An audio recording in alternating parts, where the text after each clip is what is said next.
Mae tres gidi yn llawn cyffro heddiw, a ffosteri wedi ymddangos dros bob man. Heno, un perfformiad yn unig, Margo, dawnswraig fyd enwog tres gidiau, am 5 o'r gloch yn Anedd Alarch. Ôl nodiad, te a bisgedi i ddilyn. Dyw e ddim yn boster taclus iawn, ond yna dyw trempyn ddim rhyw lawer o artist chwaith. Mae trempyn yn credu mae Margo yw'r ddawnswraig harddaf yn y byd i gyd. Mae wedi meddwl hynny ers y tro cyntaf gwelodd hi'n dawnsio erioed. Ond roedd nadeg pan gredai Margo na fyddai hi'n dawnsio byth eto. Pan gyrhaeddodd Margo siop y pridd, roedd ganddi hi rwig fawr yn ei hochor. Roedd hi'n sicr bod hi dyddiau fel dawnswraig ar ben, ond nid dyna oedd barn y cryf. Ar ôl oriau hir o waith caled, fe lwyddodd i drwsio'r rhwyg yn ochr Margo. Roedd hi'n edrych fel newydd. Fe gosododd y cryf hi yn ffenest y siop. A gynnw ar arhosodd hi i'r ferch fach oedd pia hi i ddod i'w nhôl. Bu'n aros, ag aros, ag aros. Ond ni ddaeth y ferch fach. Falle bydd rhaid i fi aros yn y ffenest ma am bydd. Ond un dydd, fe gymrodd y cryf Margo allan o'r ffenest a'i gosod ar silff yn stafell gefn ei siop.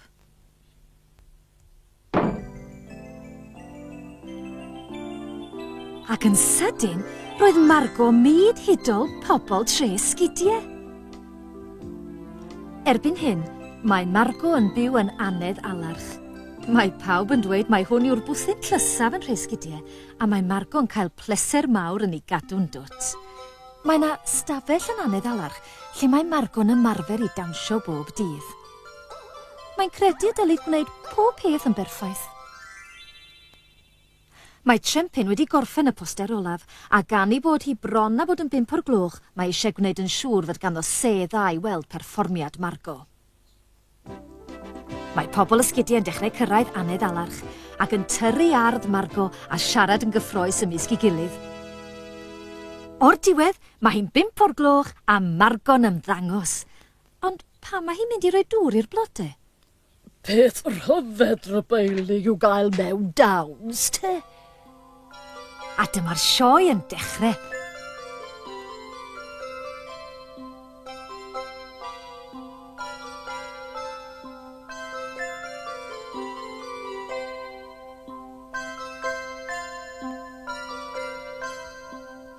Ac yna mae pawb yn sylweddoli beth mae Margo'n ei wneud. Mae rhoi dŵr i'r blodau yn rhan o'r ddawns. A mae'r blodau yn dawnsio gyda hi. Hon yw'r ddawns ryfeddaf iddyn nhw weld erioed.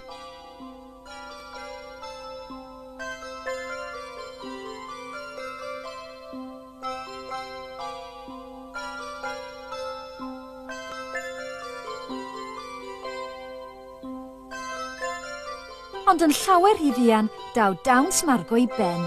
Ac mae pobl Tresgidi yn curo dwylo ac gweiddi a trempyn y chwibani'n uchel. Daw Margo yn ôl gyda the a bisgedi i bawb. Noswaith dda, Margo, sioe ardderchog fel arfer.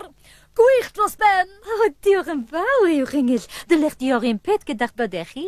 Wel, dwi'n yn meddwl, Margo, a fydden nhw ddim yn gwerthfawrogi hynny.